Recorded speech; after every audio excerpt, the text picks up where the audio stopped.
Hello everyone. I hope all students and their parents are fine at their home.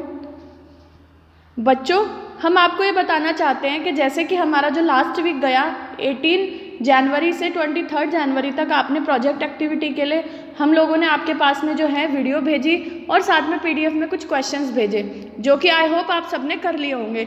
लेकिन क्या होता है, कभी कभी कोई टेक्निकल प्रॉब्लम के कारण ऐसा होता है कि कुछ बच्चों के पास वर्क चला गया, कुछ के पास नहीं गया। ना जाने वालों के वर्क जिनके पास नहीं गया उनकी संख्या बहुत कम होगी। तो उन बच्चों के लिए हम क्या कर रहे हैं, इसी एक्टिविटी को दोबारा से रिपीट कर रहे हैं। लास्ट वीक जो आपका टाइम टेबल था उसमें आपके पास डेली 2 सब्जेक्ट की वीडियो आती थी। अब इस वीक जो कि आज से शुरू हो रहा है 25 जनवरी से, इस सप्ताह जो है आपके पास में डेली 1 सब्जेक्ट की वीडियो जाएंगी।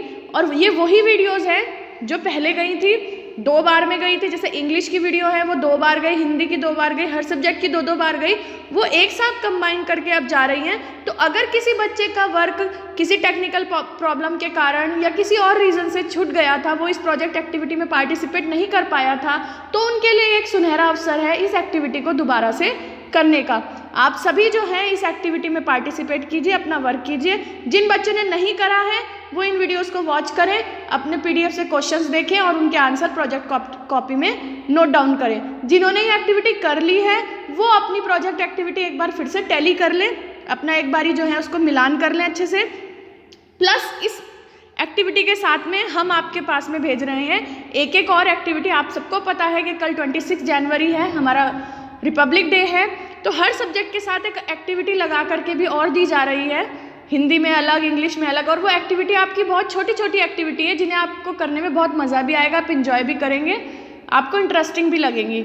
और वो एक्टिविटी आपको A4 साइज़ की जो आपकी छोटे वाली ड्राइंग शीट होती है उस पर करनी है। हर सब्जेक्ट की एक्टिविटी आप सभी बच्चे करेंगे। ये आपका टाइम टेबल है इस वीक की प्रोजेक्ट एक्टिविटी का। 25 जनवरी से 28 जनवरी तक 4 दिन आपका वर्क LKG UKG फर्स्ट और सेकंड क्लास में जाएगा। देन 25 जनवरी से 29 जनवरी तक क्लास 3rd to 8 का आपका वर्क जाएगा। तो इस टाइम टेबल के अकॉर्डिंग आपके पास में जो है प्रोजेक्ट एक्टिविटी का वर्क रिपीट होकर के आएगा। जो पिछले हफ्ते आया था वही सेम वर्क है, प्लस एक आपकी ड्राइंग की एक्टिविटी या कुछ इंटरेस्टिंग सी एक्टिविटी आपकी हर सब्जेक्ट की जुड़ करके आएगी जो आप सबको करनी है। इसके बाद अब जब आपकी प्रोजेक्ट एक्टिविटी सप्ताह समाप्त हो जाएगी उसके बाद आपको वो प्रोजेक्ट की कॉपी अपने स्कूल में वापस भेजनी है, जिसकी जो डेट शीट है, जिसका जो टाइम टेबल है वो इस प्रकार से है कि क्लास LKG और UKG की जो प्रोजेक्ट की कॉपी सबमिट होंगी वो 29 जनवरी को होंगी। और आप अपनी कॉपी भिजवाएंगे स्कूल में, आपके पेरेंट्स लेकर के आएंगे और इधर से हम लोग क्या दे देंगे, आपका स्कूल बैग जो चेकिंग के लिए आया था वो हम आपके पेरेंट्स को वापस लौटा देंगे।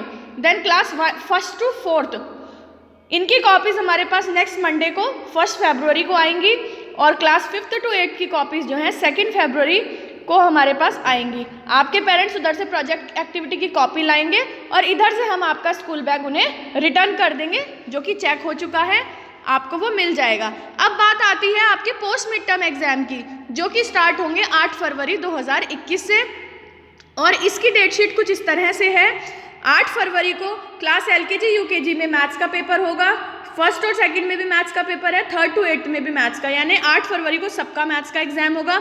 9 फरवरी को LKG to 2nd class English का एग्जाम है, 3rd to 8 आपका हिंदी का एग्जाम है।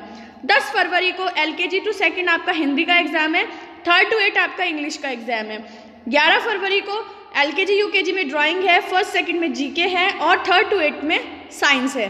देन 12 फरवरी को LKG UKG में जो GK और EVS है उसका एक पेपर होगा कंबाइंड, 1st 2nd में EVS का होगा, 3rd to 8 में SST का एग्जाम होगा। देन 13 फरवरी को केवल 3rd to 8 में एग्जाम होगा और वो भी GK का। अब जो है ये जो एग्ज़ाम है हमारे जो पोस्ट मिड टर्म के, ये 8 फरवरी से शुरू होने वाले हैं और हो सकता है कि इससे पहले हम लोग आशा कर रहे हैं कि गवर्नमेंट के ऑर्डर्स आएंगे कि 6 to 8 के स्कूल ओपन हो जाएंगे। तो यदि ऐसा कोई ऑर्डर, ऐसा कोई notice from the government, from the CBSE आता है स्कूल ओपन होने का, तो ये जो एग्ज़ाम पोस्ट मिड टर्म के हैं जो 8 फरवरी से बिगिन होने वाले हैं, ये एग्ज़ाम स्कूल में ही होंगे, यानी कि ऑफलाइन होंगे, फिर ऑनलाइन नहीं होंगे। अगर ऐसा ऑर्डर आता है तो एग्ज़ाम बच्चों को स्कूल में आकर ही देने पड़ेंगे। और मैं सभी पेरेंट्स से गुजारिश करूँगी, रिक्वेस्ट करूँगी कि वो एग्ज़ाम देने के लिए अपने बच्चों को स्कूल में ज़रूर भेजें। और विद मास्क भेजे, सैनिटाइज़र उनके साथ में हो। हम पूरी सोशल डिस्टेंसिंग का, हर चीज़ का, जितने भी नॉर्म्स है कोविड-19 से रिलेटेड, हम भी उनको जो है फॉलो अप करेंगे। तो यहाँ स्कूल में एग्ज़ाम देने में किसी बच्चे को हमारी तरफ से कोई प्रॉब्लम नहीं होगी। और अगर ये एग्ज़ाम जो है ऑनलाइन ही होते हैं, गवर्नमेंट का ऑर्डर नहीं आता है और ये एग्ज़ाम ऑनलाइन होते हैं, तो फिर आपकी जो एग्ज़ाम कॉपी सबमिट करने की डेट है वो होगी 15 फरवरी से 17 फरवरी। अब 15 से 17 में किस दिन किस क्लास की कॉपीज़ आनी होंगी वो हम आपको जो है बाद में बता देंगे। जैसे भी एग्ज़ाम की शेड्यूल होगी, ऑनलाइन या ऑफलाइन। ऑफलाइन होती है तो बच्चे स्कूल में आके एग्ज़ाम देंगे, और ऑनलाइन होता है तो हम फिर ये बता देंगे कि किस तारीख को कौन सी क्लास की कॉपीज़ आप लोगों को वापस हमें जमा करनी है। और इस एग्ज़ाम का जो ओपन हाउस है वो ओपन हाउस जो होगा 1 मार्च और 2 मार्च को होगा।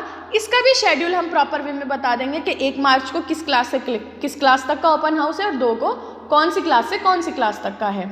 तो मैं सभी पेरेंट्स से और सभी बच्चों से रिक्वेस्ट करूँगी कि आप लोग जो है तैयारी करके रखिए। जो 6 to 8 क्लास के हैं, हो सकता है कि गवर्नमेंट के ऑर्डर्स आ जाए स्कूल ओपन होने के, और फिर आपको जो है एग्ज़ाम देने के लिए स्कूल आना पड़ेगा। तो आप जो है अपनी तैयारी रखें इसी तरीके से कि एग्ज़ाम ऑफलाइन हो तो आप उसके लिए बढ़िया से प्रिपेयर्ड हो। ऐसा नहीं है कि आप सोचिए कि ऑनलाइन है, घर बैठ के एग्ज़ाम देना है। अपनी तैयारी अभी से करके रखिए, ऑफलाइन के अकॉर्डिंग ही करके रखिए। और सभी पेरेंट्स जो हैं मैं उनसे गुजारिश करूँगी कि अपने बच्चों को एग्ज़ाम देने के लिए स्कूल में ज़रूर भेजें, क्योंकि कोरोना वायरस जो है ना वो हमारी हिस्ट्री हो चुका है। हमें अब उसके साथ जीने की आदत डालनी है। ऐसा नहीं है कि हमें अभी भी जो है अपने घर में ही रहना है। अब बच्चों को थोड़ा थोड़ा निकालेंगे, एग्ज़ाम के लिए भेजेंगे स्कूल में, तो फिर धीरे धीरे उनका जो है रूटीन बनता चला जाएगा। आई होप आपको जो है मेरी कही हुई बात अच्छे से समझ आ गई होगी। Thank you, have a very good day.